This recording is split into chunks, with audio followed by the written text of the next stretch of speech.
Hello, everybody, and welcome back to another Moon Colony live stream. It's good to see you all. Hope you're all having a wonderful Wednesday. Those of you who are in Europe, I hope you're all doing well and not melting from the heat that has been here the past few days. I know that poor Leoni is currently freezing cold. So Yes. but thank you everybody for coming along. So today we're going to be doing something a little bit different, I guess. We've done critique sessions in the past, but this is more. This one is a little bit more focused, I guess, on readability of your pieces. I mean, Leonie will talk about it a little bit more. But I just want to quickly say before we get started, thank you everybody for your submissions for the stream today. Unfortunately, we can't go through all of them, but we have taken a selection of 5 pieces, and if we have the time, we'll look through all of those today. Yeah. But yeah, Leonie, if you want to take it away, we can get started if you like. Oh. Or not. Or not. That's fine too. Okay. We were like, oh, we'll try it on Google Meets today and see if it works. No, the audio will be fine. I'm sure. Yeah, the audio. Okay, guys. Yeah, as Jaden said, today we're gonna take a look at some pieces and focus on readability. Mm-hmm. So I will not like fix the piece completely. Of course, we don't have time to do that, but I'll go quickly over some drawing aspects I think it could be improved, and then we'll go to the actual topic, which is painting readability. Mm-hmm. And the method that I will use to do these critiques is the method that I teach in my course in Lunar Academy, the Digital Painting 101 course, Mm-hmm. which is focused on a pipeline that I use for work, which is always focus first on getting a good drawing, like a good base. And like I use like a pyramid structure for my painting like this. So I always go in these steps, like I do shapes and forms first. Shapes and forms. And then I focus on value, and then on edges, and finally color. Okay, so yeah, I go like this because you can't have values if you don't have a base shape to do your values on, right? There is no colors without values, of course, because like if all colors have some kind of shade of gray to it, right? And there's no edges if you don't have a shape and like some kind of color to have like the edge on, you know. So yeah, that's the structure that I use. So usually if you think your problem is here, actually your problem probably is on values on even a drawing. Okay. Mm-hmm. So yeah, before worrying too much about your color choices, worry more about your value choices and your shapes and form part. When I talk about shapes and form, I talk about everything related to drawing.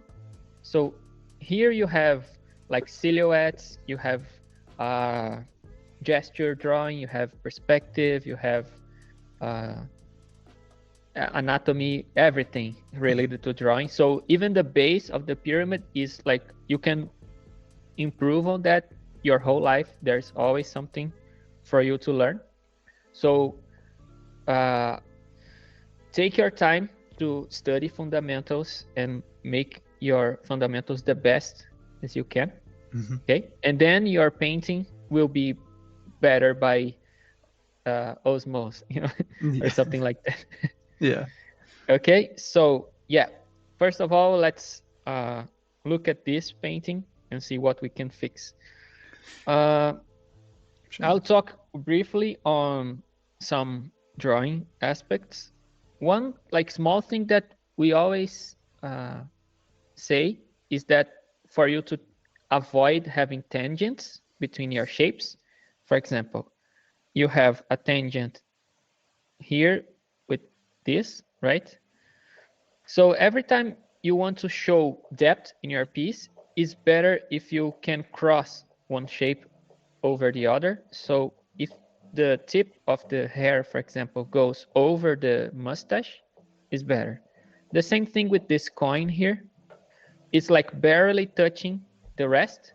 So it's better if it's like far away, so it does not relate to these other shapes, or it's like above them, okay?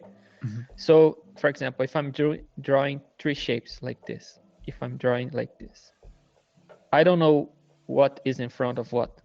But if I do, for example, this, you already know the relationship without having to draw any perspective grid or anything like that, right?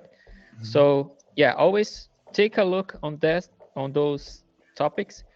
And like this also can apply to the edge of the canvas here.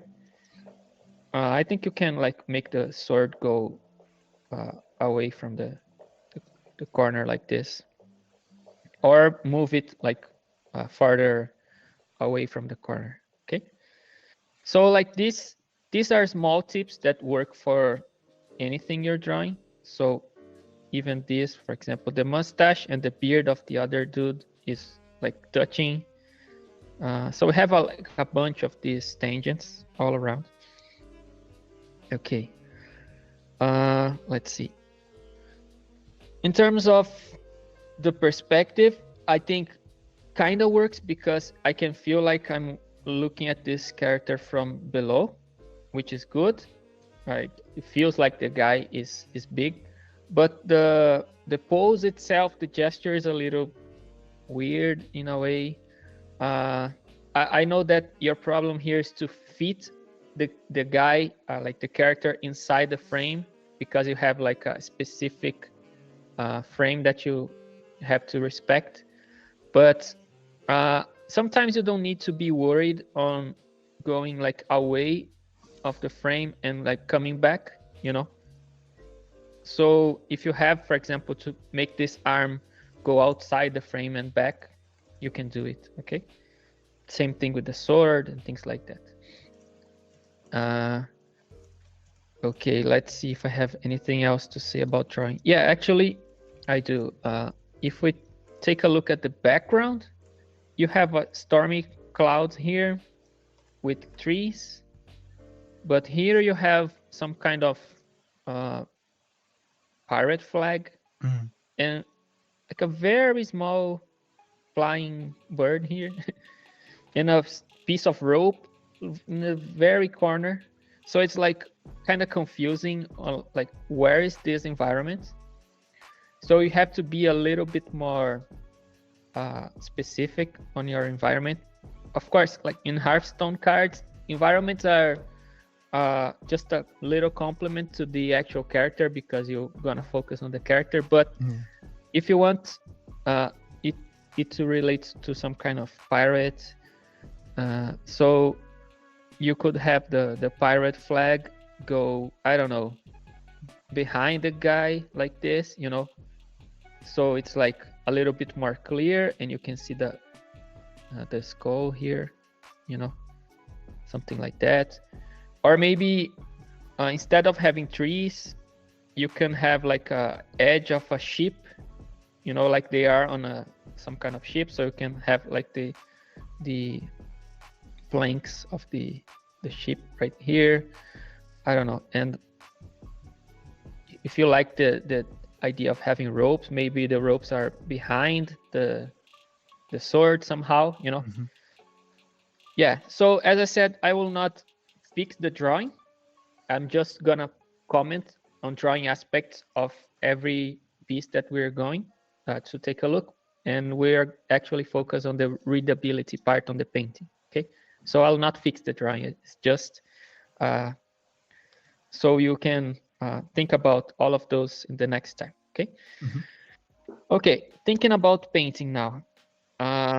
First of all, after I figure out the drawing part, I'm gonna think about values. And when I think about values, there are two aspects. There are the local values, which are the local colors of the character, and the light source. And light sources are very, very important for us to have good readability in our paintings. And one problem that is very common is people overcomplicating stuff.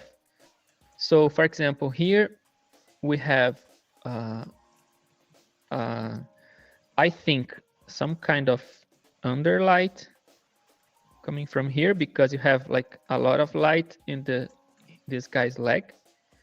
At the same time, we have this lightning thing coming from the other guy's hand, but also all of this is lit.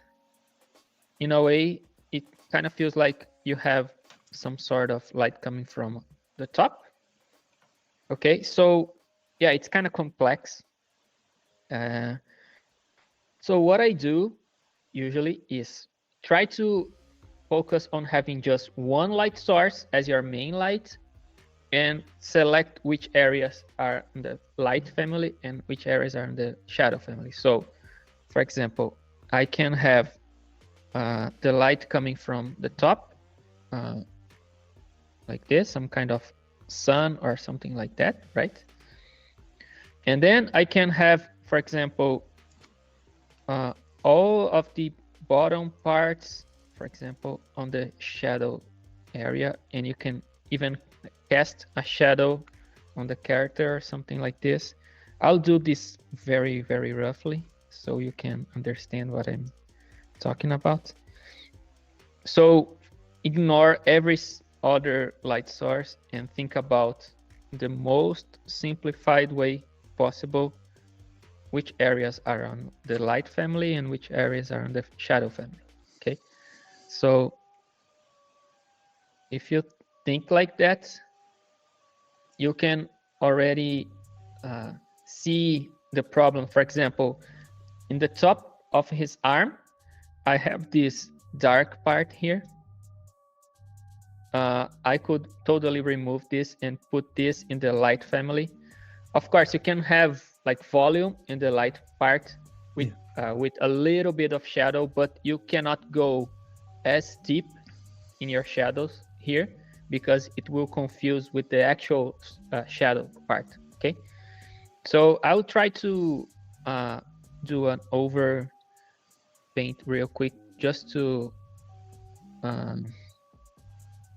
make this a little clearer. So for example, I'll try to group this into the light family, try to make this into the shadow part. Okay, let's try this real quick. You can see that usually when I'm doing this, I'm not focusing on having the painting perfect. It's more about the explanation than what I'm actually doing. Okay, so don't worry too much on copying exactly what I did. It's better for you to understand what I'm saying and try to apply this thought. For example, you can, maybe your light source is not the same, or maybe the light can be more diffused. There's a lot of things that can happen to the light source, so it will make the effect a little different. For example, the light can be very subtle or can be very strong. It can be an overcast day, so the light is more scattered and it don't form like deep shadows. So yeah, a lot of things can happen. So let's try to group this a little bit.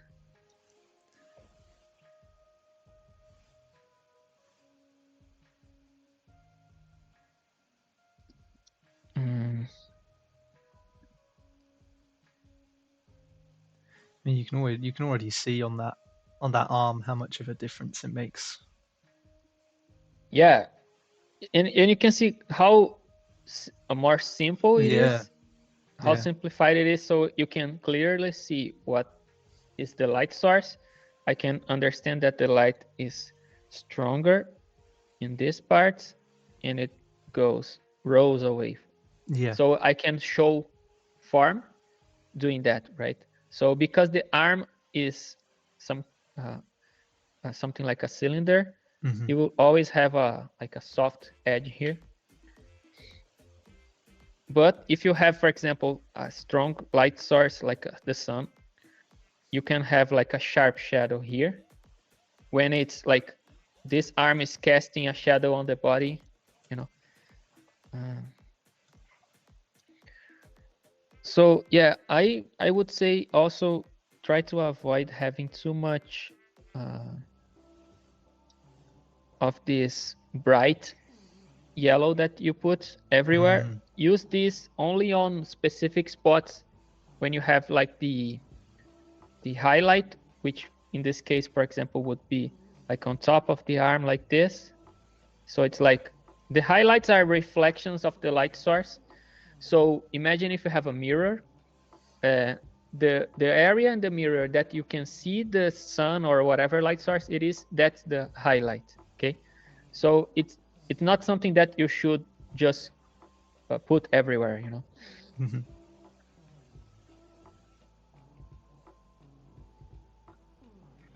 Okay. Yeah, I'll try to make this as quick as possible.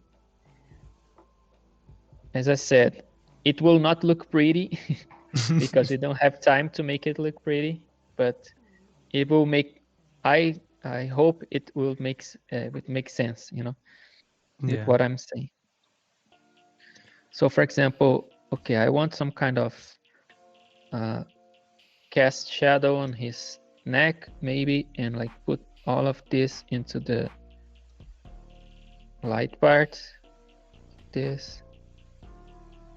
But of course, I can, for example, make the neck go roundish like this, and maybe one head casts a shadow on the other one a little bit.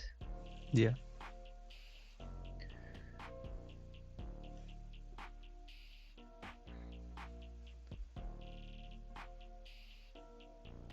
Sometimes it's hard to fix a painting without actually destroying it and building it from again, you know. Mm-hmm. It happened to me many times when I'm painting something and it doesn't feel right. Many times it's better for you to step back and try again, or like kind of deconstruct a little bit of your layers. So if you can have this, for example, as just local values and local colors first, and then do a second pass on top that you just focus on light and shadow, and then you can compare if it looks nice or not, you know. The way it is right now, it's kind of messy, confusing, you know. Yeah, for example, I'm thinking about having all of these parts that I'm painting to be the light family, you know, and thinking about, okay, where I can make it into the shadow part. Maybe all of this in shadow. So I'll remove this bottom light or whatever it's happening here.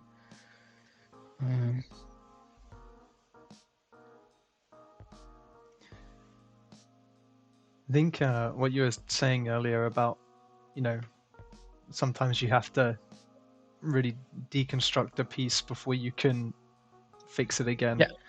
Yeah. Reminds me of when I was at university.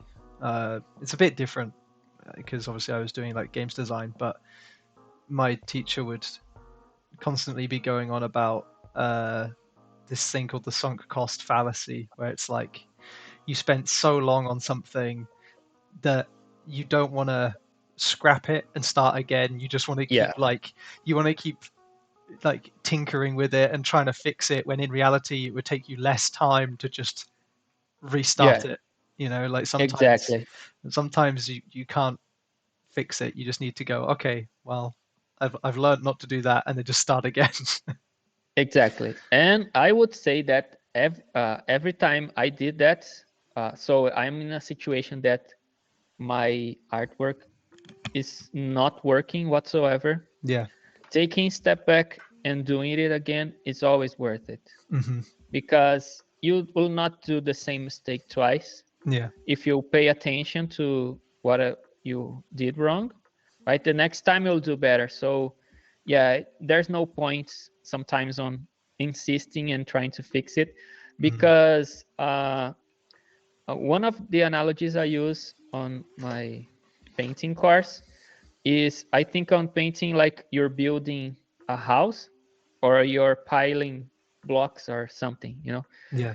So it's like you have to be very deliberate on your steps. So you put the first block and then you put the second one, try to align it perfectly like this. Because if you're going like this, like crazy, right, you have to kind of compensate to balance it. So if you're trying to fix your problems here, you're compensating for a bunch of mistakes you already did, you know. Hmm. So yeah, sometimes there's no point on you insisting on fixing the, I don't know, the materials on the hat or whatever, if the all of the rest is crumbling, you know. Yeah. So yeah, in many aspects I would say that this piece, the bigger problem is like structure, is it's very confusing. And even like the background color, maybe it's a little bit too saturated and uniform. We could have some, I don't know, let's try some better skybox thing here. So maybe I'm gonna have this part lighter and maybe the top part darker in a way. Oh, actually I painted on the wrong layer. Let me just Classic. re-import the, where is it? Okay, let me import the original so we can always take a look at it. Okay, so yeah, sometimes we need to simplify stuff a little bit, and even thinking about the framing aspect, because you're gonna focus on the top part of the character, right, like the face and stuff. If we need some kind of element on the background, we should make it look like visible on this part of the painting. So I'll do the idea of having like the flag here or whatever, you know. Yeah. If you do something like this, it will be more readable, you know. Yeah, and if you need to have the stormy clouds or something, you can also like put them on the top somehow, you know. And even making the lightning hits across the frame, like if this is something that is important for the narrative, like the storytelling part of your piece, you know.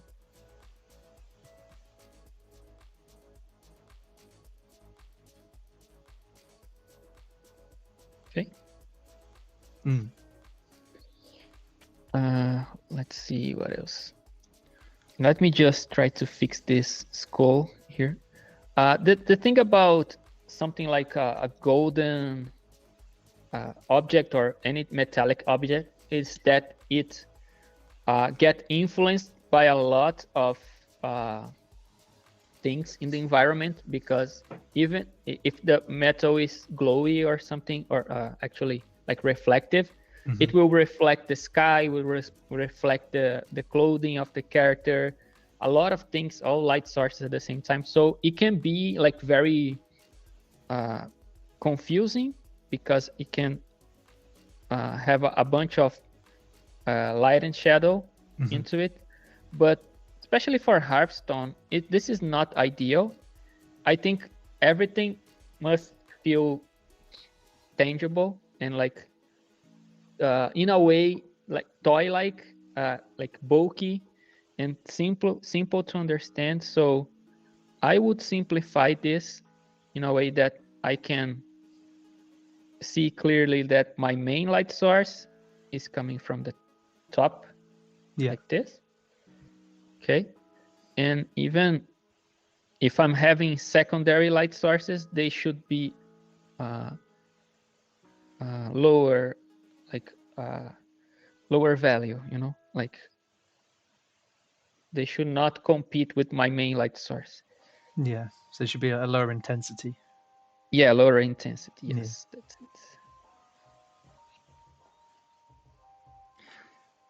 it. We are about half an hour in, by the way.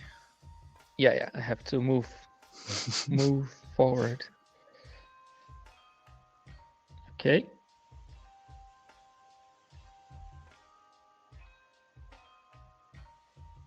Okay.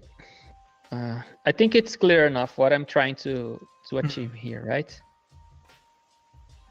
I don't know if Marcelo is on stream, but do you have any questions you can ask?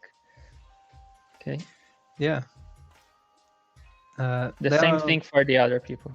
Yeah, they are watching. They said thanks. I'll make the changes. But yeah, if you need to rewatch this as well at any point, then it'll be on YouTube for you to watch after the stream is over, or it'll be on Twitch for 2 weeks, I think. So you can come back and also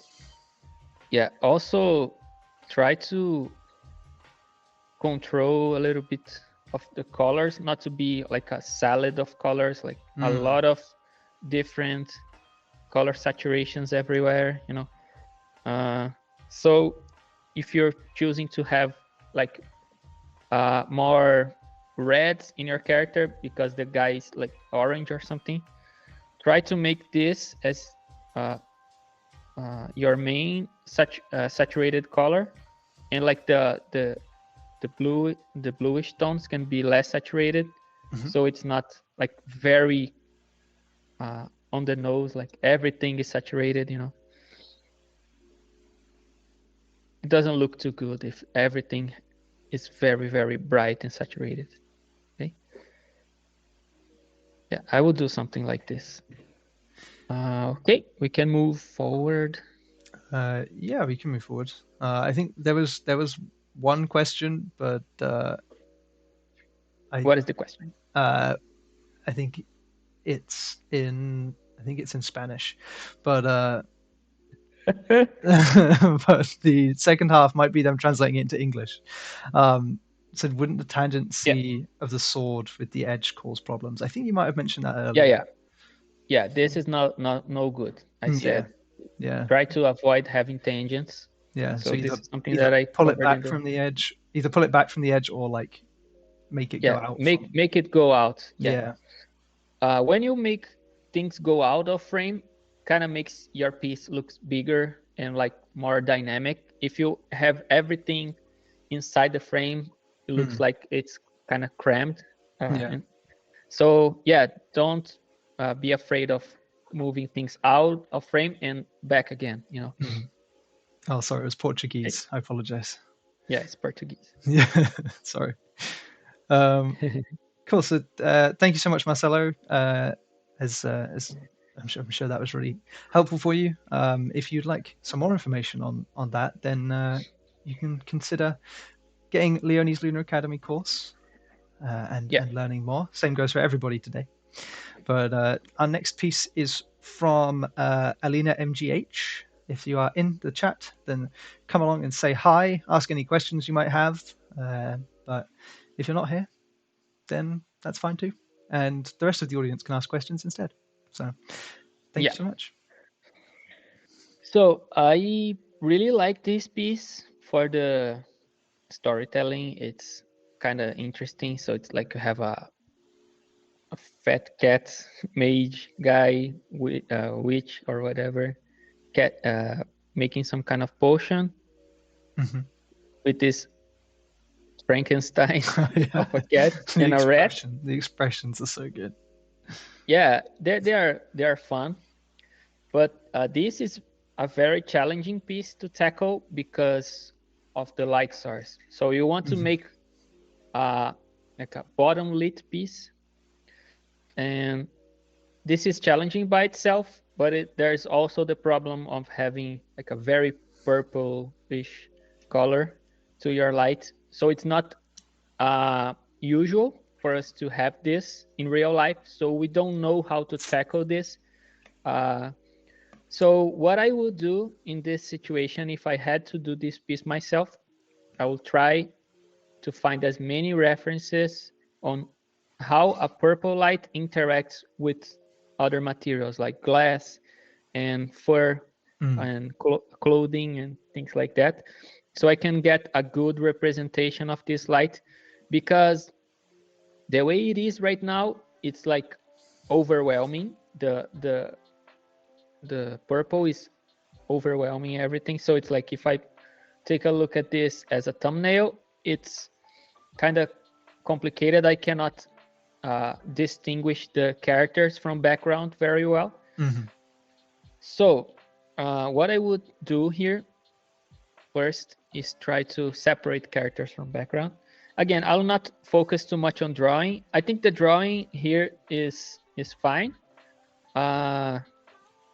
Maybe the fingers are a little bit too roundish. It looks like they don't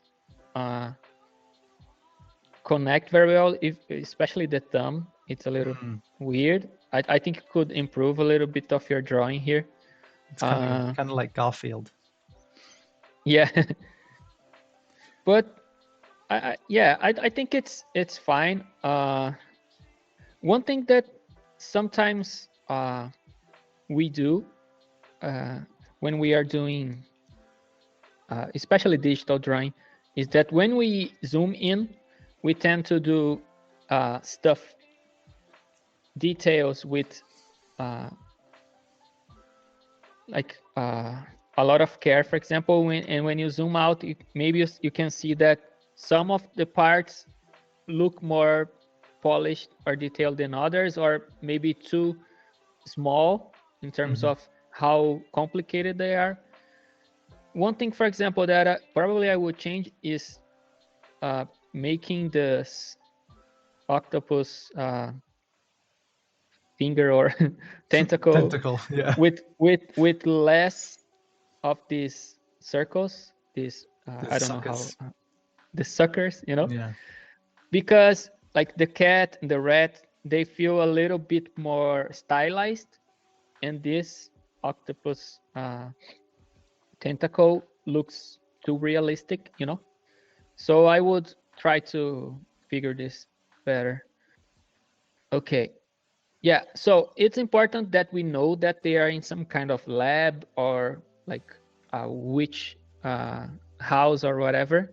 But at the same time, it's better if we focus on silhouettes and less on details. It will make our life way easier. So what we can do is having some kind of fog or something that goes behind the characters like this. That will help separate them from the background. So this is already a little bit more visible in terms of, okay, now I can see the edges of the head of the main cat, and it's not mixing with the rest here. And also choosing a different color that is not too out of the palette, like blue. Blue is close to purple in the color wheel, so kind of fits, looks nice, so you don't have to go like green or whatever. Maybe it will be too much.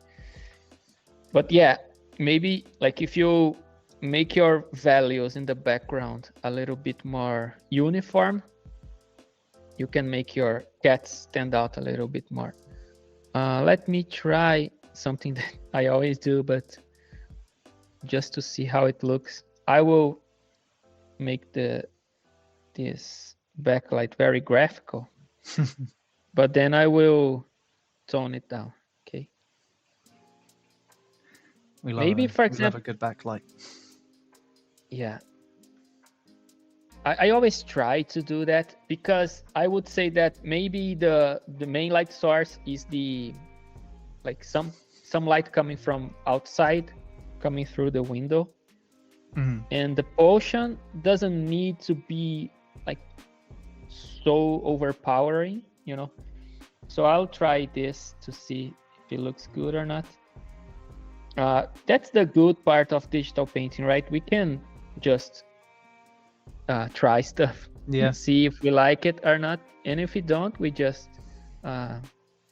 disable the layer and it's fine. Okay. Yeah. So yeah, for example, I can have a lot of this.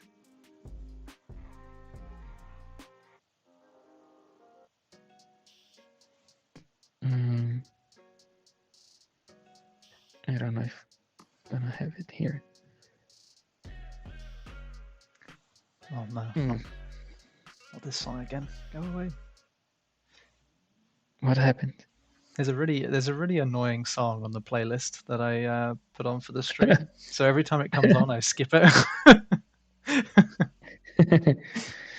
Okay, so let me try to figure out the light source now.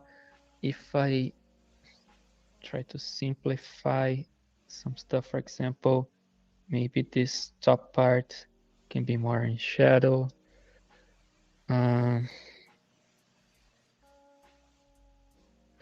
Yeah, as I said before, it's hard to tackle all things at the same time. For example, I'm trying to think more about values here than actually colors, but I will mess up the colors because there's no way I'm gonna do everything at the same time. Oh, look at this. The teeth here are a classical example of what I was saying. Like the teeth look like they are super complicated compared to the stylization, you know? Yeah. So I would totally simplify this. So for example, maybe the tongue is just like this, and maybe you just have two teeth sticking out like this, you know? Simplify, try to think about what is your stylization that you're going for, you know?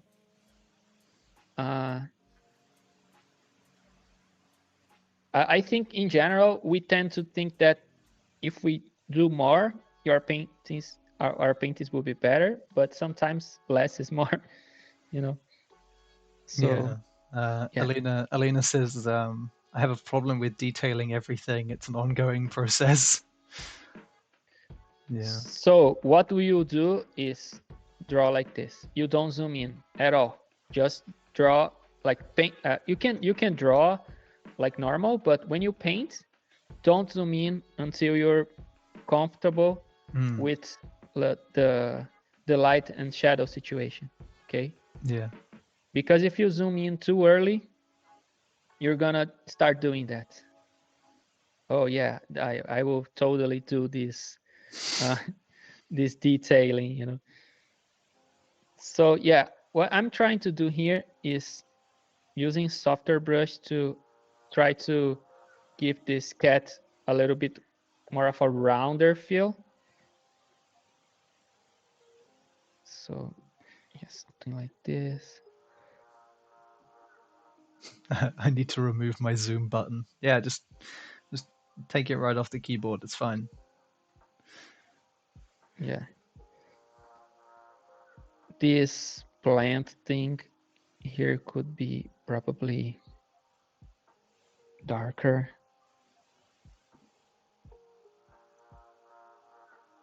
Yeah. The thing is, instead of just thinking about what is logical and makes sense into the light situation, you have to think about readability. Yeah. So, for example, I want to understand the silhouettes as best as I can. So yeah, if I think this plant, for example, is somewhat important, I need to make the silhouette visible in terms of values. Okay. But if I think this, for example, it's not helping the composition and it's just like unnecessary, just remove this. you know, I would probably remove this, because the way it is right now, it's kind of like, what is this plant about? You know? It's kind of taking like a center space away from the main Yeah, characters. Right? it's too centered. Let's see something. Okay, it's on all layers. Okay.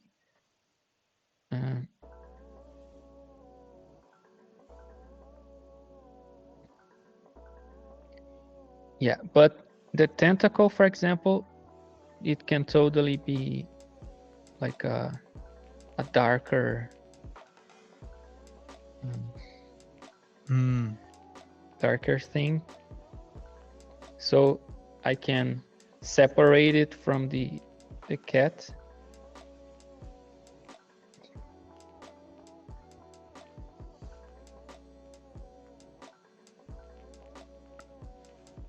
I still just love their expressions. I think they're so good. like the mouse or like rat. It's such a mood. Yeah, the expressions are great.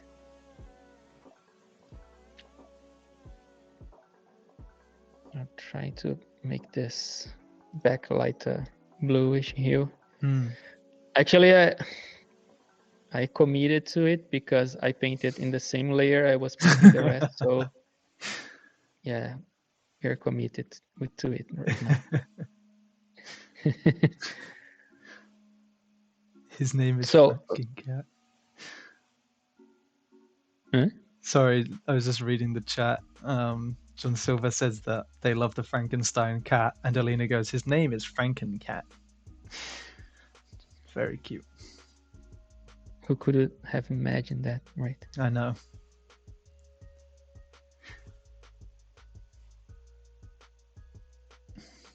So here, for example, in this Frankencat guy, you could have something like this, which is his head is casting a shadow on his ears, like this, you know. I think it looks kind of nice. Okay, let me try to.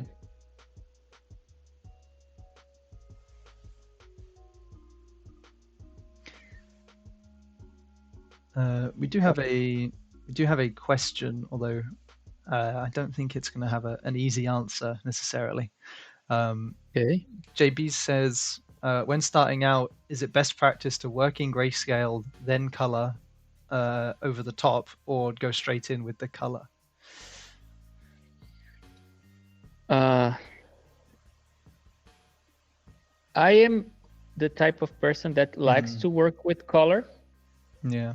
So I usually do both at the same time. But what I always say is that try to simplify your life, your decision making. Don't try to tackle a lot of things at the same time if you're not comfortable with that. So when we are painting or drawing, we are juggling a lot of different stuff, right?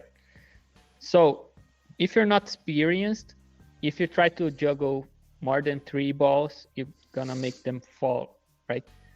So you have to be comfortable at juggling one thing, and then 2 things, and then 3 things, and then like you can move to like go crazy and do the painting like all in all random process, you know.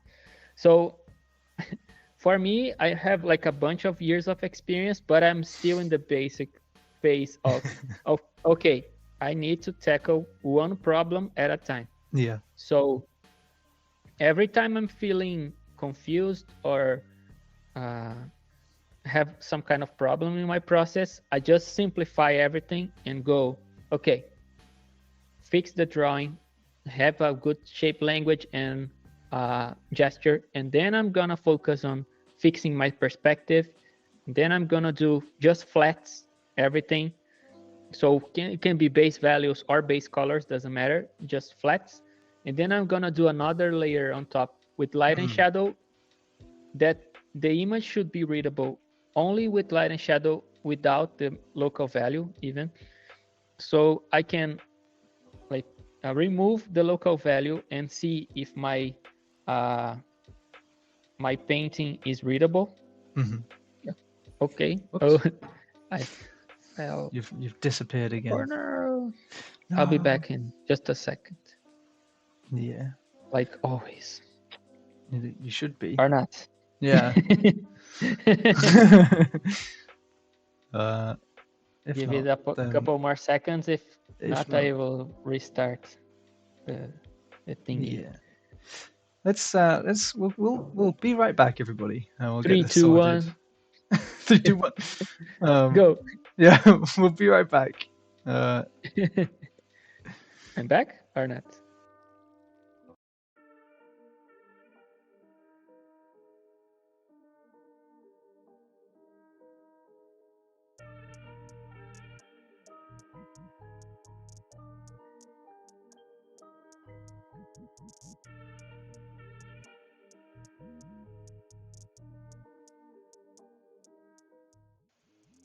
There we go. Just as we left, he came back again. Yeah, sometimes the stream thing gets weird. Yeah, just it likes to kick some people out. It tends to be you, though. I don't know what it just doesn't like you very much. Yeah, I don't blame him. Yeah, me neither. Let's see, what else have we got? So is it better to sacrifice realism, like some lights or elements, for readability? Always. For me, always.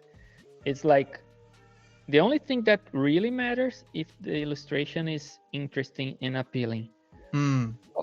So you can totally sacrifice some realism for having something that looks better, especially if you're working on an like a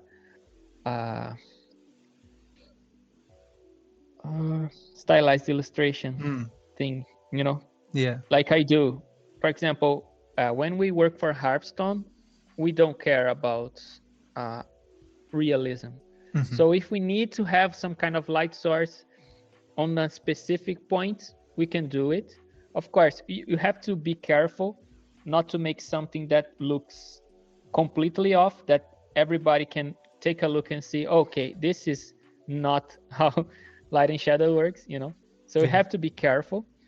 But if you think about how they do movies, for example, they have a bunch of different lights that are like hidden away from you. You don't know that they, for example, have a reflector on the protagonist's face, just to make the, I don't know, less shadows on some area or something. They do that all the time. You know, that's common. So yeah, we do that on illustration also. If we need to tone down some shadows or make some parts darker, we will do it, you know. Okay, I did something here in the background just to show what I would do. I will not do it on everything because you don't have time, but this is the type of thing I would do with this background. Okay, I can show things in silhouettes and maybe with a little bit of detailing and like this backlight hitting some parts and like showing what this is about, you know, something like this. But without worrying too much on having a bunch of details here. Okay, I can do, like, you can do everything that you did here, have all of these bottles and things, but avoid having them jump too much in value. So make this somewhat mid-tony, for example. Even the highlights are not as bright as these, like not even close. Okay, so your brightest contrast, keep them in the characters. Okay. I actually had a question from Alina. They said, could I add a noir sort of situation where the eyes glow and everything else is in shadow? Yeah, you can do it. Like if this is your intent, you can do it, no problem. That's the thing about art and illustration is like, if it's intentional, it's fine. Yeah. You can break the rules. There's no problem on that if that's your intention, you know? Yeah. Because a lot of people use that as an excuse for a bad job, you know? People say, oh, no, this is my style. It's like this because it's my style. But like, this is usually bullshit, right? Yeah, Person is saying that it's because clearly not. Yeah. yeah, we can tell as artists, we can tell when something is intentional and when it's accidental, you know? So yeah, some things just work better than others, and it's by trial and error. Like we do art for thousands of years, and we kind of know already what looks better than other things. Of course, you can always experiment and go crazy. Yeah. But yeah, for example, the detailing thing that I said, I think this never looks good when you have some part of the image that is too overcomplicated compared to the rest. Usually this looks like a mistake, you know?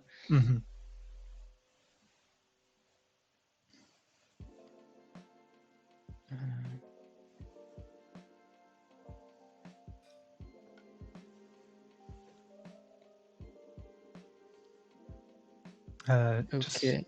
Just letting you know, we're coming up to the end of the first hour. Okay, I think we should move forward. Yeah. Okay. So yeah, what I will do here is mostly that I'll try to make this bottom light a little bit more clear. So yeah, create more shadows like this.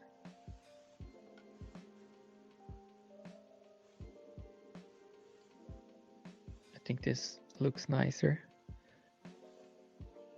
Think about how a shape can cast a shadow on other, for example, like this, like how the nose can cast a shadow on the eyes and the forehead. Same thing like we did here, right? Yeah. So yeah, things like that. Okay, let's move. Nice. Thank you so much. Thank you so much, Alina. I hope that helps you out. It was great to see your piece as well. Really nice. Okay. This one is from Shanya. So, hello. If you are in the chat, then say hi and feel free to ask any questions as we go along.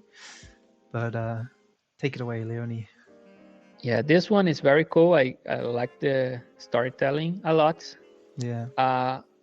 I can understand right away what is happening, but we can totally make this better in terms of readability.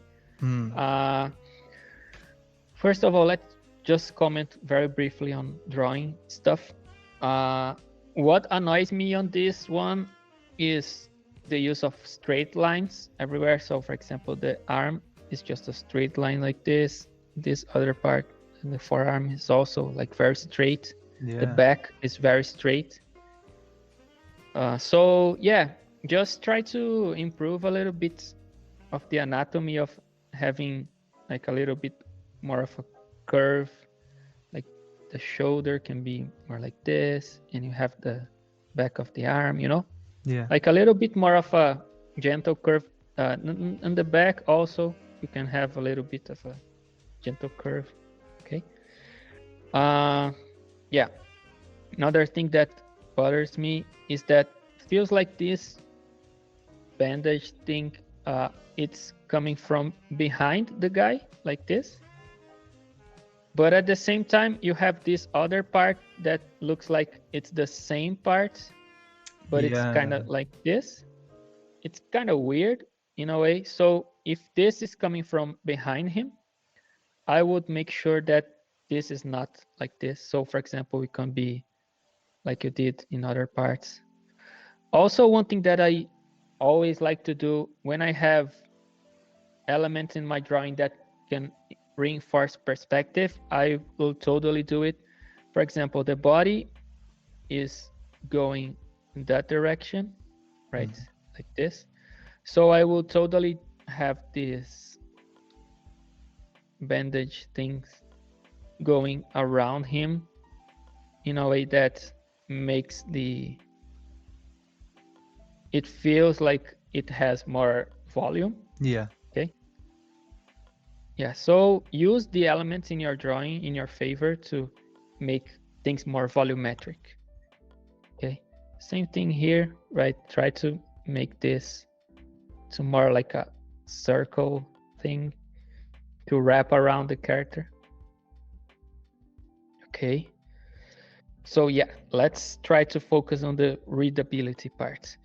I like the color choices. The palettes are cool. Yeah, the values are nice, I think, but we can improve a little bit. One thing that confuses me, it kind of looks like you have light entering this area just because you have like a very sharp line here and here. So maybe your intent is to have this part of the character, for example, like this, to be hit by light. Yeah. If this is your intention, I would totally make this way brighter. So let's try to do it. I would make this, because like if you look at the sky, it's very blown out. Yeah. And makes sense because if you're in shadow, like you're adapting your eyes to see detail in shadow, so it makes total sense that the light will be blown out. So it's realistic. It's nice looking. So if I do this now, I can try to see, for example, the body casting a shadow on the floor, but at the same time, because it's somewhat round, you can like have a softer transition here. And I can have some shadows in some areas. It will be nice because we can see this element a little bit better, right? If we do that. So yeah, the arm would be casting a shadow here or something.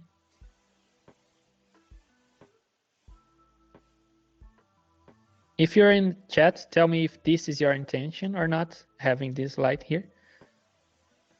But you can see like how much this changes things. Of course, this is in a normal layer, so I could put this into some kind of layer mode. I would put this in hard light because it's blending mode that I like. And I can tone it down if I need to. Okay. Maybe I can even, to make this feel warmer, I can cool down the rest. Let me do it just to see. I'll do it in a separate layer so we can test if this is good or not. Yeah. So if I cool this part down a little bit, let's see.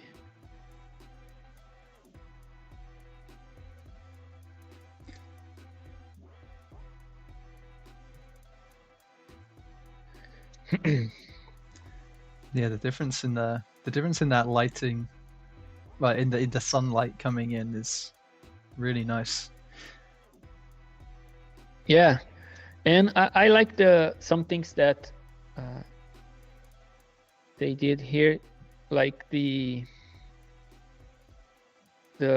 bounce light on the face and on this other person, like the bounce, especially on this person on the floor, is very cool. Yeah. So yeah. Okay, I think we can also improve how the light hits this tiger god thing here. So yeah, let's see what areas should be in lights. I think, if I'm interpreting this correctly, should be this part, right? Maybe the hair.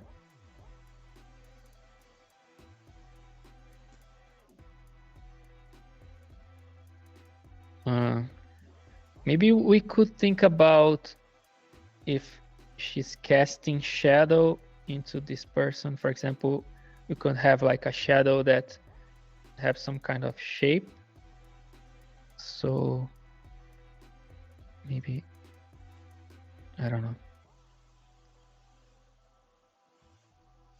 You know, like maybe that's not the actual shape that we need, but if we're making this god creature casting a shadow into the person, we have to think about what shape it would be. I think I want this light brighter.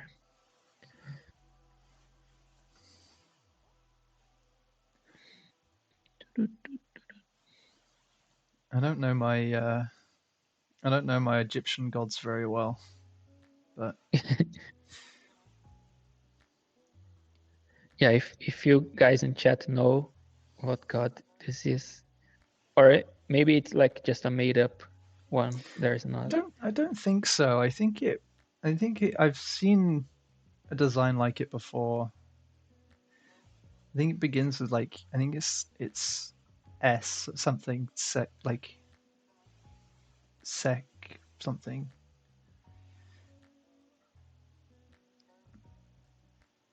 I have to look it up.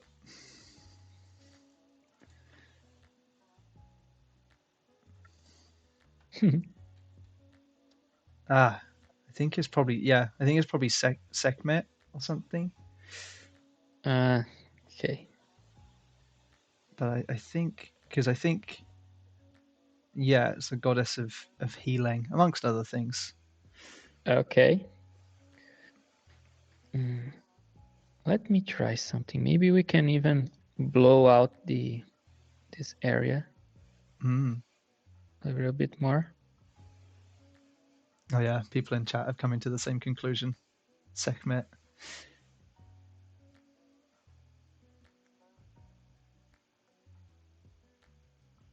Really nice design though. Yeah, it's cool. Maybe soft lights.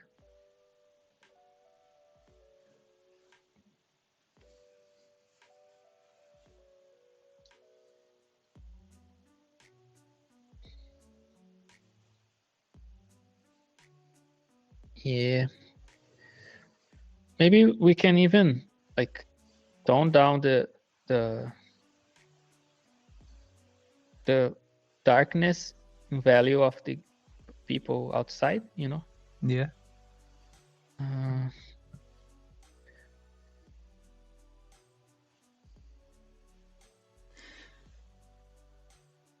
Oh no. What? You've disappeared again. No. No. Hopefully you come back quicker this Just time. a second. There we go. Right. Back? Yeah. Okay. Let me put you back on the screen. There we go. Good. Okay. So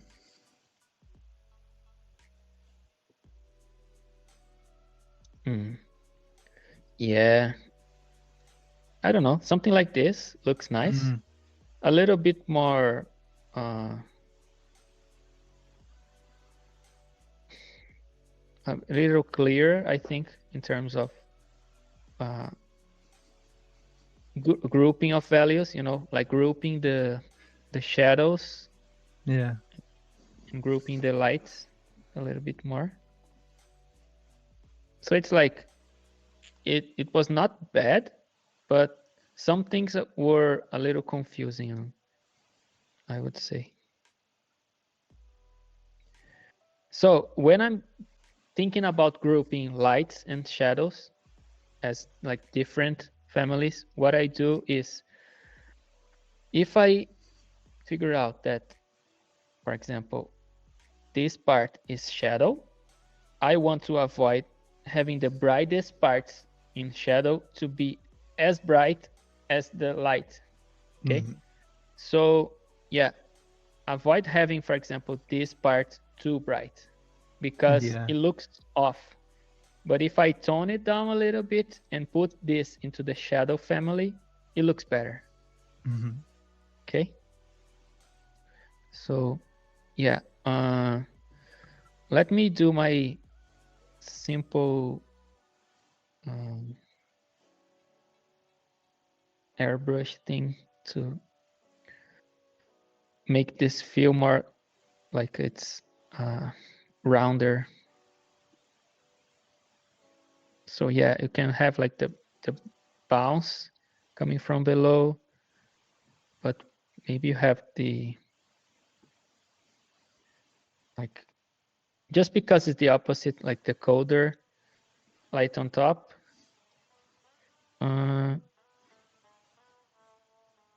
Here you have like a bracelet, something. This could have more of this bounce.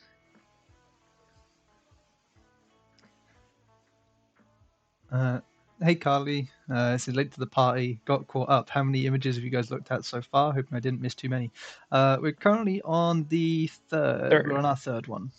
Yeah, so we have 2 more left after this. But when we're done, you can always rewatch it and catch up on the ones that you've missed. It's no problem. Yeah. I think this is kind of challenging to make them look good. And like if we're trying to deconstruct them, it's challenging to make them look good in 20 minutes or something. Yeah. But I hope it's clear enough. The things that I'm saying, I hope they are clear and helping you to understand how to improve this. Yeah, I think that's the thing. It's more of a general a general overview of things you could improve. Yeah. Yeah, I would put a little bit of this reddish tones here because I think this plate could let some light go through. Yeah. And could tint a little bit of the other side, you know.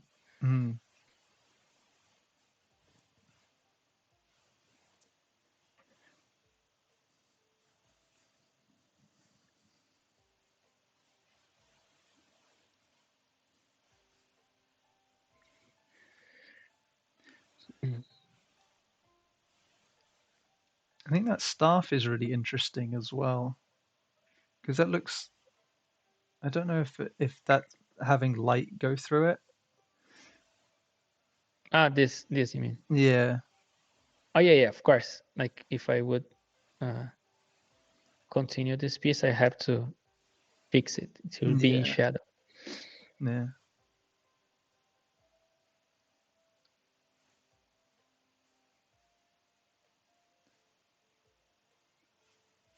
Yeah, because you're on a like a sandy, dusty environment. You could even have some dust speckles or something flying. Could be a nice touch, you know. Yeah. Some kind of fog. Let's see. Let me try something.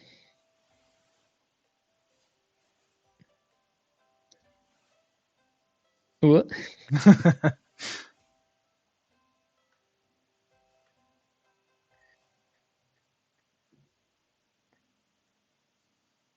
For example, even separating the head from the shoulder a little bit, you know, something like this. Very gentle, but it can be a nice touch.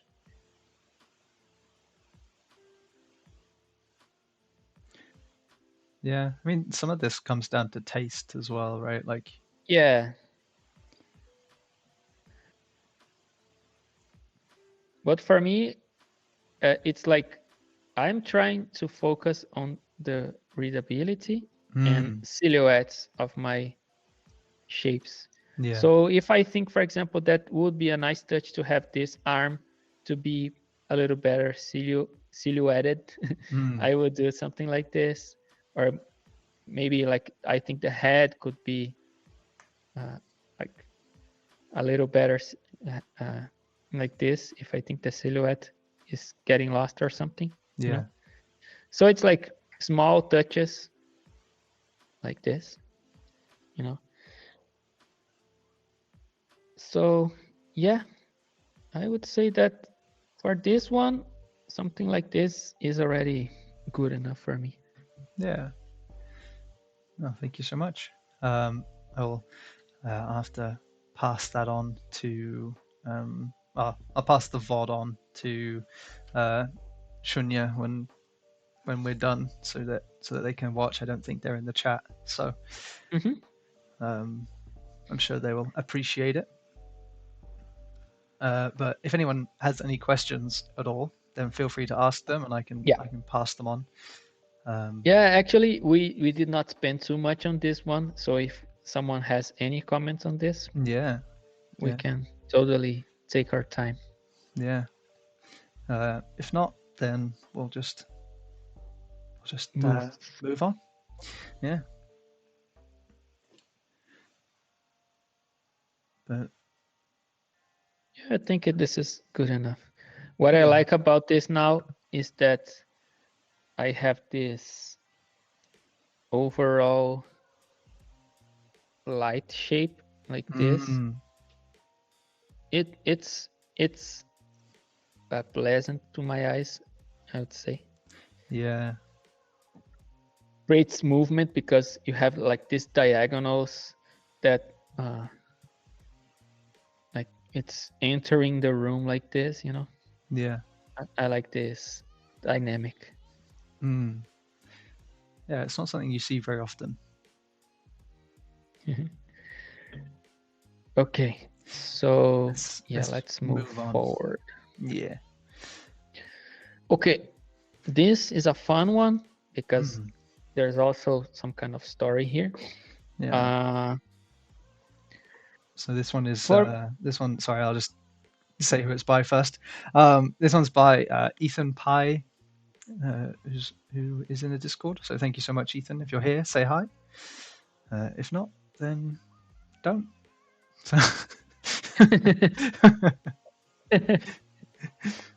Okay. Yeah, this in terms of storytelling is nice. You can understand what is happening here. But if I comment on drawing first, I would say that this suffers from a problem that is very common when we don't think about the observer in the scene. So it's like, okay, I'll drawing one character and then the other and the other, but you don't have too much of a perspective. It's like you as an observer is sitting into the situation in some place. So like where the observer is in the scene. So I am like higher up on a cliff looking at the situation, or I'm like below water and kind of like looking up at this scene or something. So it's like, where is the horizon line? Because we don't have any indication, kind of feels like it's in the middle. It feels like you didn't think too much about perspective and where the horizon would be. What I would do here to make this more dramatic and nice for my taste anyways is to make the horizon lower. So I said that I will not focus too much on drawing, but I think for this one, because I already cut the characters, I can show what I mean. So if the horizon is lower, for example, something like this character could be, let me just do like this. Okay, so maybe this character, let me duplicate it so I don't lose it, like this, and maybe these are bigger in a way, you know, maybe even with a little bit of perspective distortion. She could be, I don't know, kind of like behind him, you know, in a way like this. Yeah.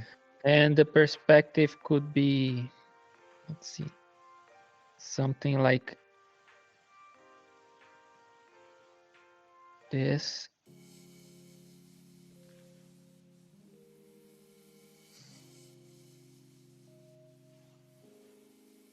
It helps a lot if you do grids in your painting. I do this all the time because it helps me a lot to think about the situation. Yeah. So, for example, maybe like in your piece, you have these plants or bushes or whatever in the scene. To help your narrative, your storytelling, maybe it would be nice if you have, for example, some kind of bush tree here that is kind of occluding them. They think they are like safe, but the other lady is looking at them. So I don't know. I'll try to do something like this. So it's like you're overlaying elements in your illustration to make it feel like you have depth, even without the perspective grid. Where is it? Here. Okay, if you do something like this, I don't know. It already shows a little bit more of depth without having to do much. And maybe you would have like a second layer here. Okay. If you do something like this, for example, it can be a nice idea, or it can be something else, doesn't matter. But maybe if you think this is too much, you could make this like go thinner here. So like this is just very small foliage or something in this area, so you don't occlude this character. Yeah. And maybe like having some rocks or something, maybe something on the foreground. Yeah, so you're putting in elements to try and break up Yeah. the foreground, midground, and background, right? Yeah. So like make your characters involved with the background in some way. Don't make them like just these are standing the around. characters and there's the background, and they don't interact too much. So yeah, I think this would help you to have something that is more interesting. So let me try something here. Let me try to make this don't look as terrible in 5 seconds. So where is the, okay. I'll try to have something similar to what you have here. So yeah, and I have like the water.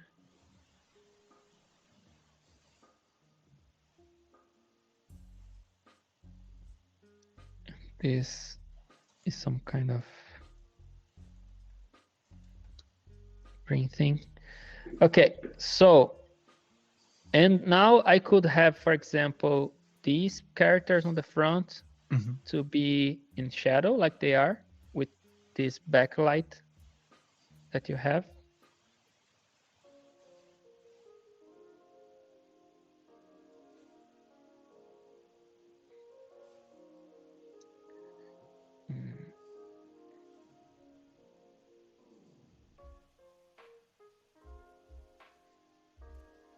Okay. Let me try to make this a little better than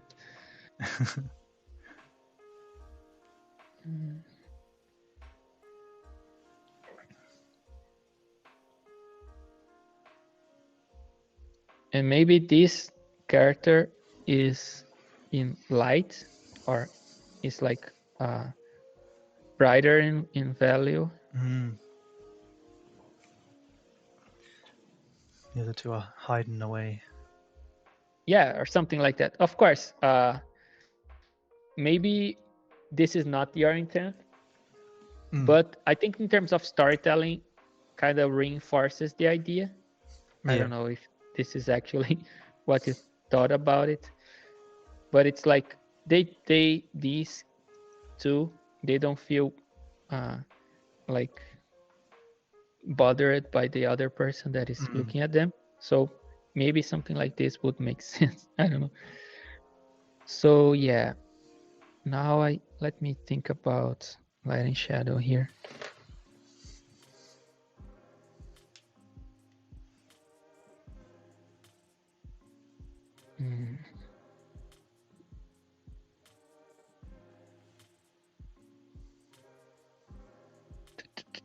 I'm confused.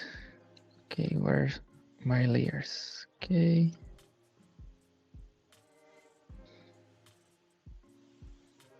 That's what I said that I would not do. I would not fix everything because it's too much. It's fine. We've got time. Shiroi asked, do you use multiply for shadows and that? Sorry, do you use multiply for shadows and that kind of layer effects, or paint with colors the shadow directly in a normal layer? Oh, okay. They're asking if you use layer modes. Yeah, I do use layer modes, but I use them now way more than in the past. When I was learning how to paint, I was painting everything in normal layer. I think this is important. If you're learning how to paint, try to do everything with normal layer in a very deliberate fashion, Yeah. Don't trust too much on blending modes. Now I use whatever blending modes, but because now I know what I'm doing, so I can jump around, test a bunch of stuff, and I don't get lost at the process, But if you're a beginner and if you don't know how to paint light and shadow very well, I would highly advise you to do everything normal. And of course, do a bunch of studies from life, from photos, from artists that you like. Try to see their color choices and understand why they do things that they do, instead of just winging it, What? I think it's also important to kind of learn not to rely on like not to rely on specialist sort of tools like the layer modes and stuff if you can, because you never know what's going to happen. One day you might not be able to do it. Yeah, it's better if you understand what you're doing than because you can replicate way more if you understand what you're doing. If you're just like doing random stuff, using random blending modes and hoping that things work out, it's complicated. Sometimes for some reason it can some blending mode that you rely on will not work and you don't have any other tools, Yeah, exactly.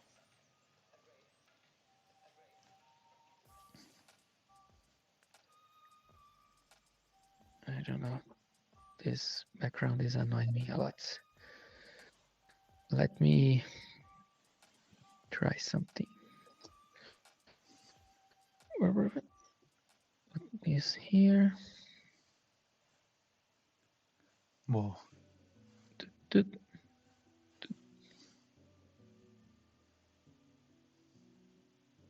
Okay, let me just do something real quick.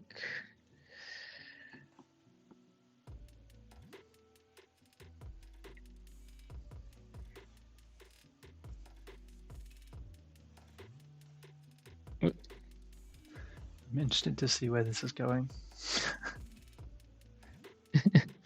Yeah, I'm kind of losing it basically. Yeah, but I think I hope it's clear enough what I'm trying to do here. My error was to try to make this background work, but the thing is, when I'm in a situation like this, what I usually do is, okay, let's back out a bit and try to understand Yeah. the light and shadow situation. For example, it's not clear right now what the light and shadow situation is in here. So what I would do, actually, let me, okay, kind of makes sense to me that the light is coming from here maybe, and you have some kind of shadow like from trees or something that is blocking light here. And so I could make the light on her like, where is it? It's not this. Come here.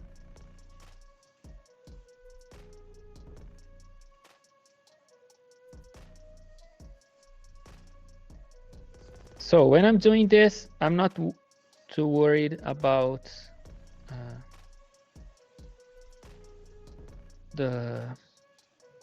actually, let me just do this with full white.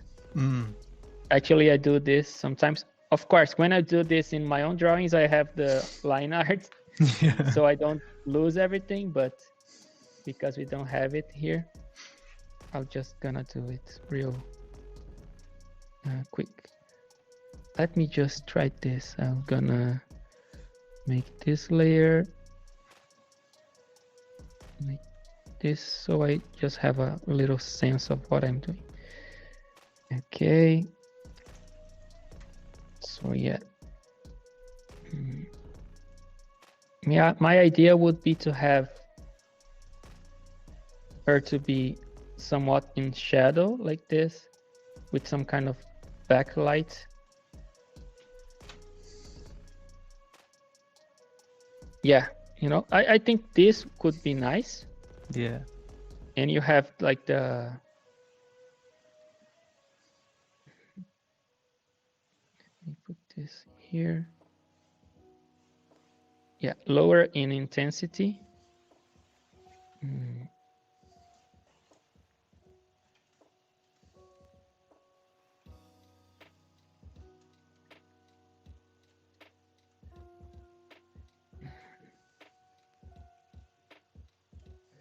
Okay, so if I'm gonna do this, I have to fix the contrast with her in the background.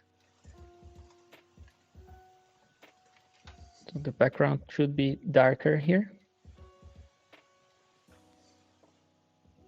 Yeah, so yeah, this is what I had in mind for her light situation.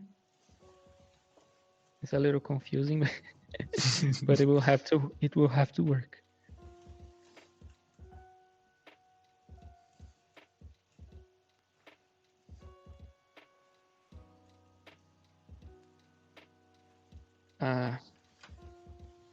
Yeah, the artist is not on the chat, right? It doesn't seem like it, no. Okay.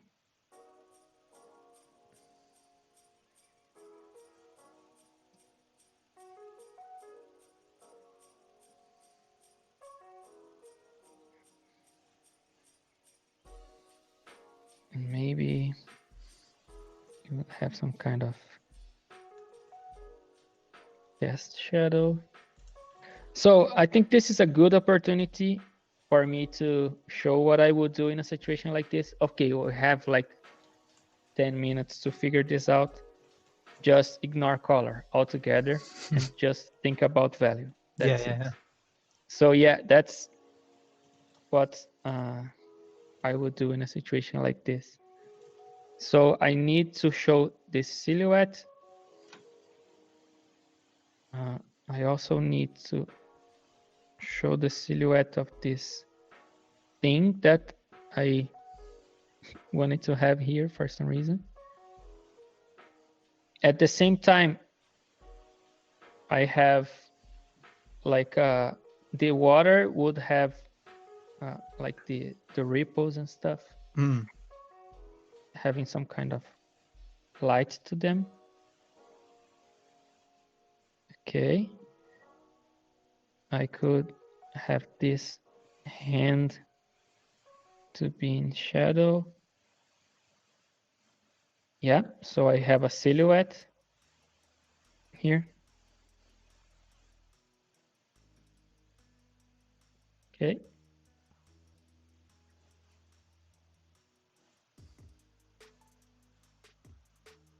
Yeah, so you can see that when I ignore color completely, it Yeah. makes my life a little bit easier.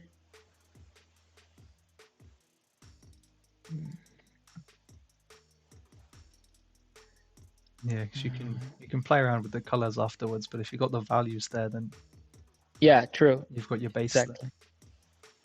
Exactly. there. Mm. So this was completely planned. Okay. I put me in a situation that I could not escape. Yeah. So I had to do it. Okay. Yeah, of course. Yeah. Everything is going according to plan.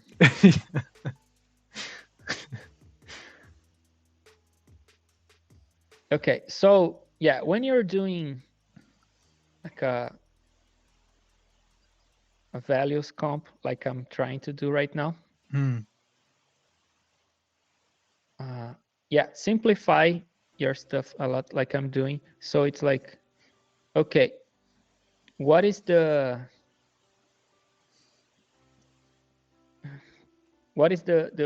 how the silhouettes will be read like this. So it's like this is the important part. So try to make the silhouettes of your character readable. Mm. Okay, so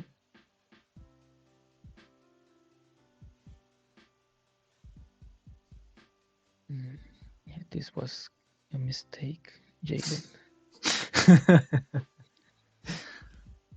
Amen. Amen. You picked this one. Yeah, true. You had this. You had the steering wheel. I'm just a passenger. I'm here for the ride. Yeah, but yeah, I would say that everything is a lesson. Yeah. The lesson today is that sometimes we all struggle. That's the That's a the moral. that's an important lesson. It's the moral of the story. Okay, Yeah. we don't have all the answers every time. Sometimes we have to try stuff and we see that they don't work and we have to try again until Yeah. they do. Yeah. Okay. What's the saying? If at first you don't succeed, try again. Not to be confused with if at first you don't succeed, give up. We don't want that one. We don't like that one.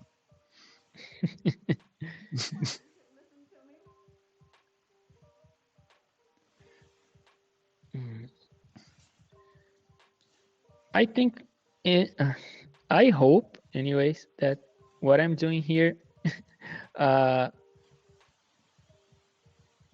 helps you to somehow to understand what I mean when I'm thinking about narrative, you know. Because for me, illustrations are all about storytelling, right? Yeah. Even if you have like just one character on a random environment or like floating in the air, you always have to have some kind of story to it, feel like they are alive somehow, you know. Yeah, of course. So that's what I was trying to do here. So trying to make this story a little bit more interesting, you know. Yeah. I think you're doing a good job, man. Thanks, Jade. You're welcome. I will hire you to compliment me. Hey, if you want to pay me to give you compliments, I'll do it.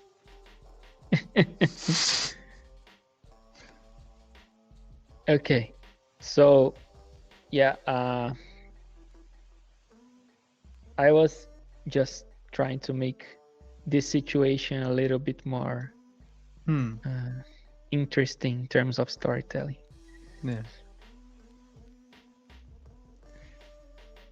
We are now into our last 25 minutes. So it's up Yeah, to you. I'm gonna move to the other one, and I will not fix the drawing like I did this. And I would say that it's not about actually fixing the drawing, because in a way I'm changing a lot of stuff. Like maybe this is not the intention of the artist, so sorry about that if I ruined your drawing. I was just thinking about, oh, if it was me, I would do that, you know? Yeah.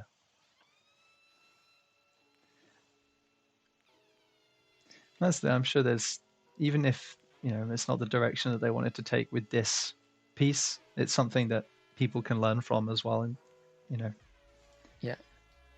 Especially not what to do when you have 20 minutes to give you a good feedback.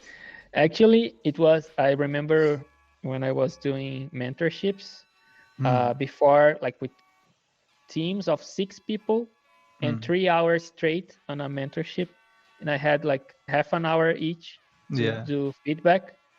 Oh man, it was so stressful because like people are like good artists already. They just need a little bit of feedback. Yeah. And when you have like half an hour to do a good feedback, it's hard, you know. Sometimes you're just struggling a lot. Say, well, how can I help this person? You know. Okay, yeah. So that's the situation that we are in. So, for example, I was actually painting in color, but only seeing values. Yeah. And I was picking random colors here. I was not paying attention. And you can see that it's not completely broken, you know. So yeah, it's like values are way more important than colors. Yeah. If your values are correct, your colors can be kind of wacky.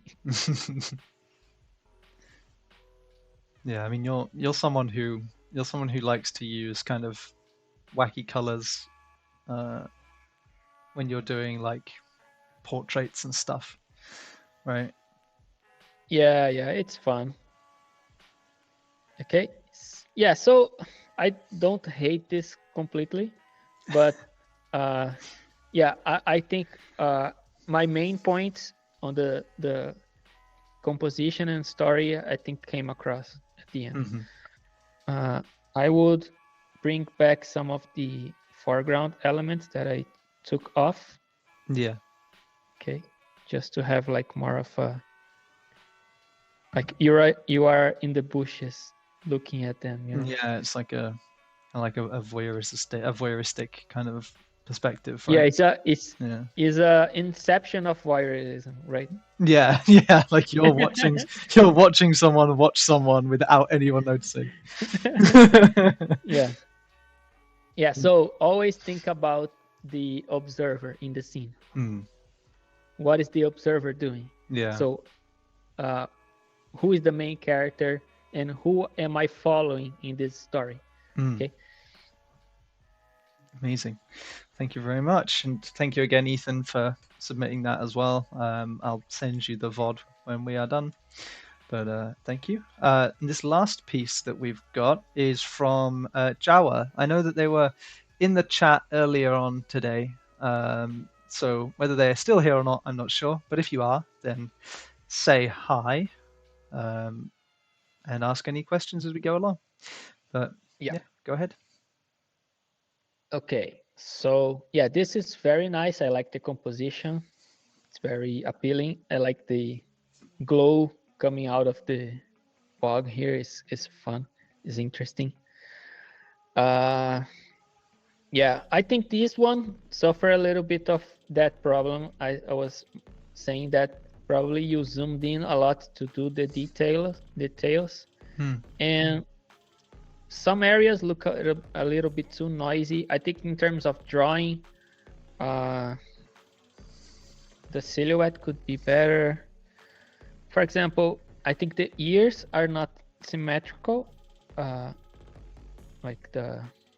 me try to think about the silhouette of this guy for a moment.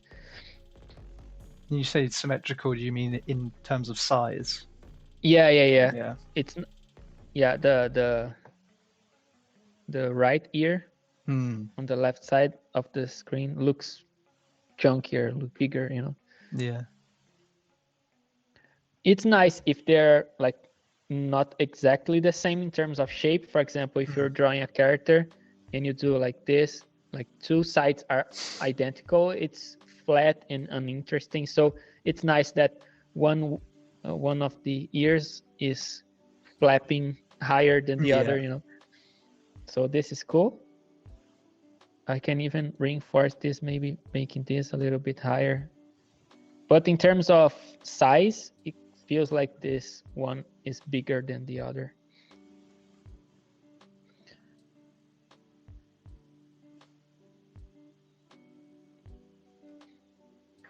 I remember when the first time I was doing a course or mentorship in 2013, when I had like a very accomplished artist to do explanations. And I was like, oh man, this guy's sketches are so rough. They're so bad, you know. And but that's the thing about when we are doing something like this, it's hard to have very polished lines. We are just wanting to have an idea across. And when you see me draw like this, oh, your drawings are actually not good. Yeah, but in terms of shape, something like this would be nice. And if you have like the wind blowing like this, maybe you can have this effect even in his rest of his clothes. Yeah. You know, having some kind of flow like this. Yeah, you see it a little bit in the trousers and like Yeah. the lower half of his body, you see it a bit more. Yeah. But here on the torso will be nice also. I think, for example, for this one, having more stylization between sizes of like the hands and stuff will be nicer. It bothers me when people do chibi size characters like a big head, you know. Yeah. But when they do the body, like I've seen this a lot in 3D. They do a body like kind of humanoid in a way, like in terms of proportions. So it's like a normal human with a big head, you know, instead of achieving like the body also, like making the body more stylized. So making the limbs a little bit more smaller or more chunkier, you know, things like that. I think it looks better. So I would make the arms a little bit more stylized, the hands a little bigger probably.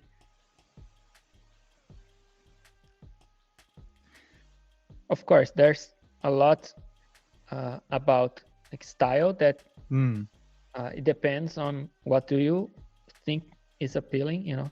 Yeah. But I would say that for this, having, for example, the foot to be bigger will look nicer, no? So yeah, this thing flapping in the wind.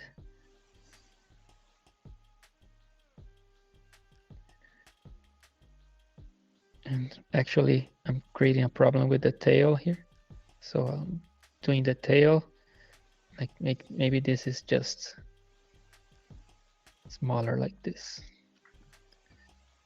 Okay, so yeah, I think especially the mid section of the body here, having the wind blowing here would be nice. Okay. So yeah. Let's talk about the readability part. So as I said, I think this one, it's very complicated in terms of details, but it could be simplified a lot, so we can understand what the light source is coming from. So I have two situations here, or we have some kind of strong light coming through the clouds, and like you can actually see the sun coming through. And you could have, for example, like the shadow of the guy being cast in the floor because you have like a strong light. This is what I usually do because it's easier for me to think about form and describe the form when you have like very good separation between light and shadow. Yeah. But it would also make total sense here to be this situation to be an overcast, like the dust is completely blocking the sun, so you have like a very soft light situation. So yeah, probably this is more likely. But what I would do here is try to separate the character silhouette from the background. So probably I would start by, I don't know, maybe toning down the character and brightening up the background, or doing the opposite. Yeah, maybe the opposite would be better because you already chose to make the background darker. So I would make my character value, like overall value, brighter. And then I'm gonna just focus on having the darkest darks, like the ambient occlusion here. So let me try this.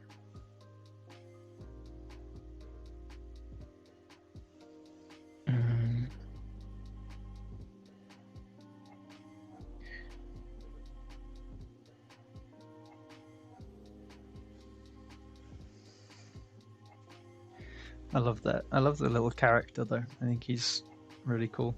He kind of reminds me of Ratchet from Ratchet and Clank. If he got like cool sword superpowers or something. Cool.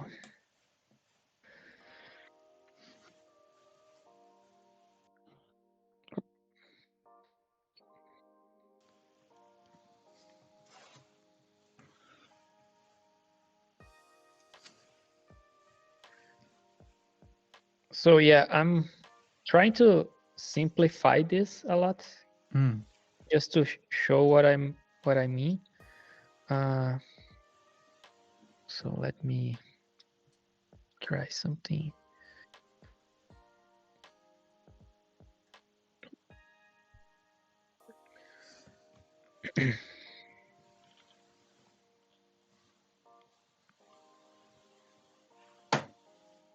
Ow. What did you do? I just went to put my hand down, just smashed my knuckle on my desk. It really hurt. Why? Why did you do that, Jaden? I don't know, man. Maybe deep down I thought I deserved it. Okay. Yeah. Makes sense. Java says, "Oh, I see the silhouette is not separated enough. Should I regroup my values though?" Yeah, this is what I'm trying to do here. Like simplify the value grouping.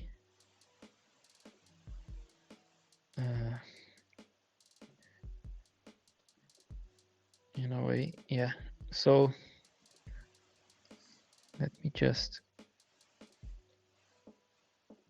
yeah, something like this. It will be nicer in terms of value grouping. What?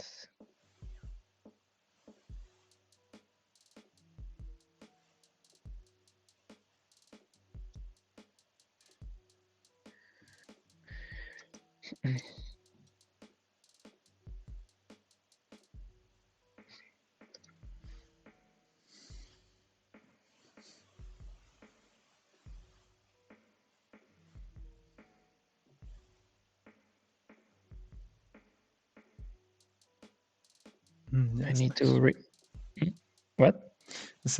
It's nice. I need to redeem myself from the other one.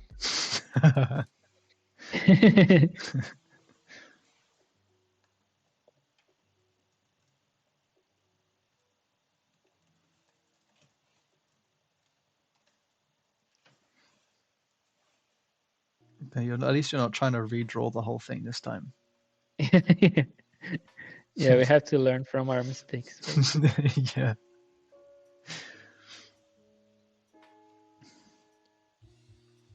There's Yeah, a. this is a. Oh no, you go.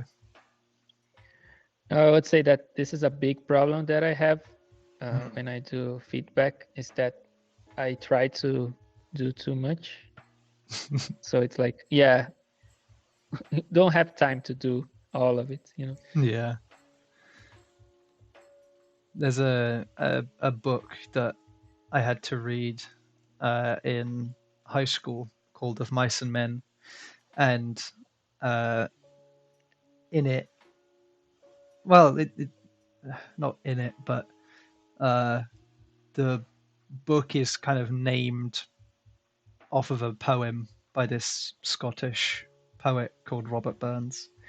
And there's a line in the poem that goes, "The best laid schemes of mice and men gang after gley," which is Scottish for basically saying that, you know, you can the best laid schemes of mice and men will go wrong, like can go wrong. So you can plan as much as you want, but you know, the chances are it'll still be like there's a chance it'll still be wrong anyway. Like you won't do it properly. Yeah.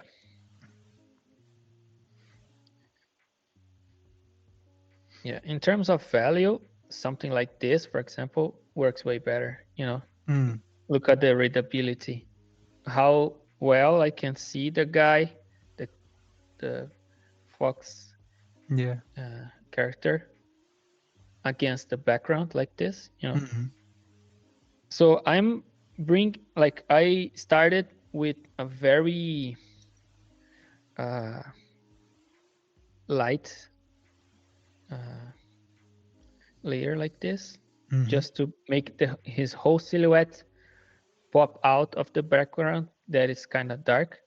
And I trying to bring back some of his internal detailing and contrast. Yeah. Okay.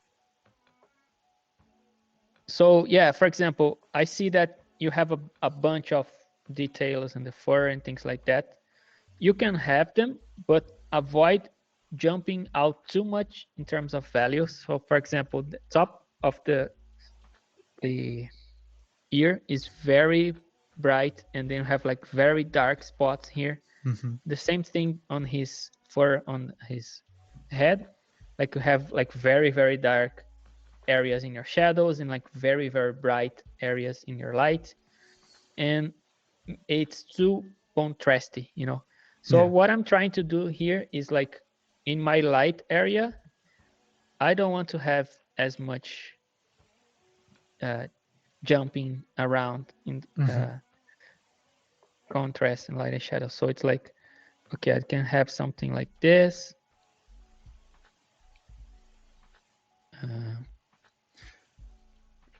They've actually said, honestly, I was afraid that this bright silhouette would be a bit confusing with the smoke.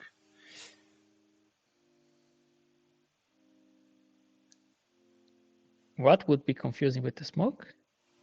The bright silhouette. I guess maybe they thought it would blend in a bit more. I'm not sure. Maybe because I don't know if that's the case, but on the floor they said. Here. Yeah, so the bright silhouette blending in with the smoke, I guess, just in front of him.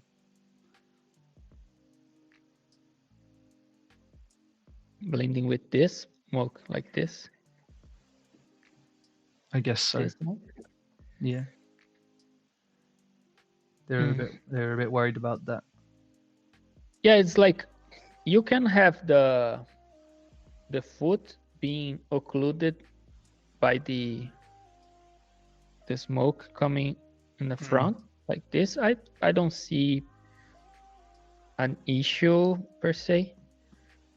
Maybe you can have one of the foot coming out of the smoke, can be a nice touch. Maybe like his jumping over this small thing, I don't know. But Yeah, I don't see much of a problem. If this is kind of occluded, maybe you can just do the like suggestion of the foot like behind the smoke like this. I don't know.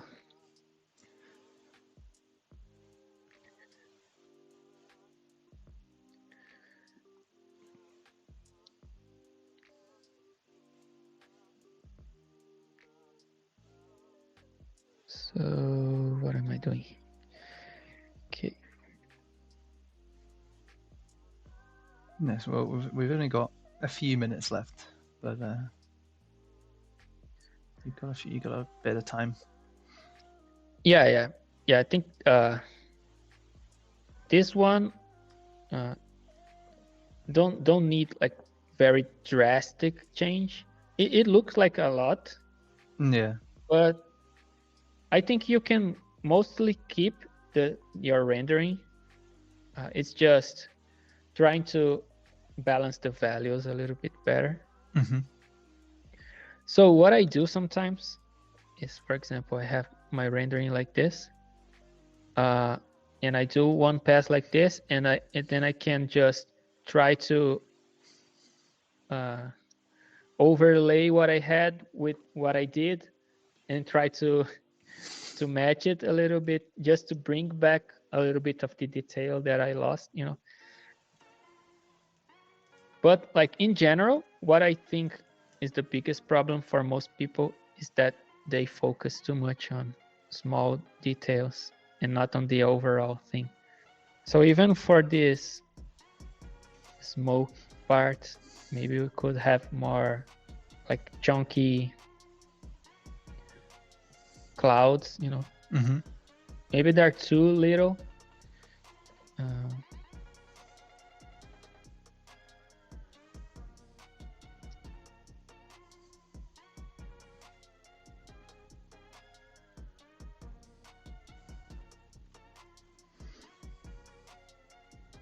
So because we don't have much time left, a lot of things that I was trying to explain here very quickly are things that I explained in the Lunar Academy course.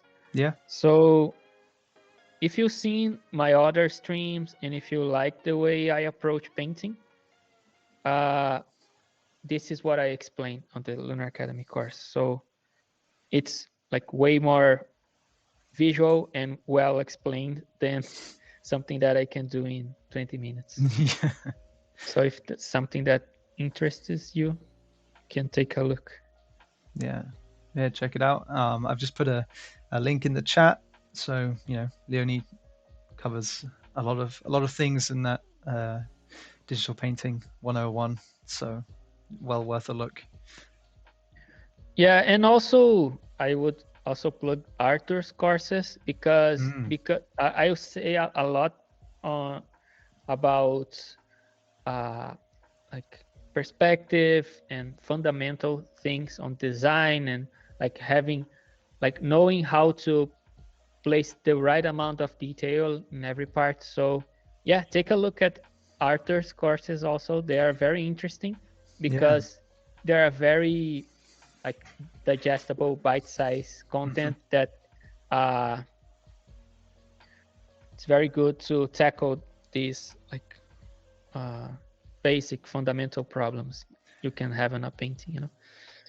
Yeah, I was actually, while you mentioned Arthur, Arthur's going to be on here tomorrow. Arthur's going to be streaming tomorrow, doing his own wave of critiques. So he'll be on here doing critiquing design appeal. So if any of you have any character designs that you're curious to get looked at, then head on over to the Discord. There's a channel called Design Critique Submissions. So hop in there and you can send your characters, original characters only, please. No fan arts. Actually, I would say that we had a bunch of people submit concept art to this feedback stream, and I didn't pick concept stuff, but you can totally submit that to Arthur to take a look. Yeah, that'd be a great one if you have character concept art. or I guess you could try doing other things too, but predominantly characters. Jaden course when you ask this all the time, and I tell you every time, what do you want to course on? So Arthur only, poor Melissa. Melissa's course is great. We had a stream about Melissa's course a couple of weeks ago, so Yeah. check that out too. But yeah, I think we're gonna have to wrap it up here. Yeah, because I would say that this is probably enough in terms of talking about readability, right? Yeah, you can see like how much more controlled the values are. Yeah, try to avoid having too much contrast everywhere. I can see that your smoke has like very bright spots and dark spots.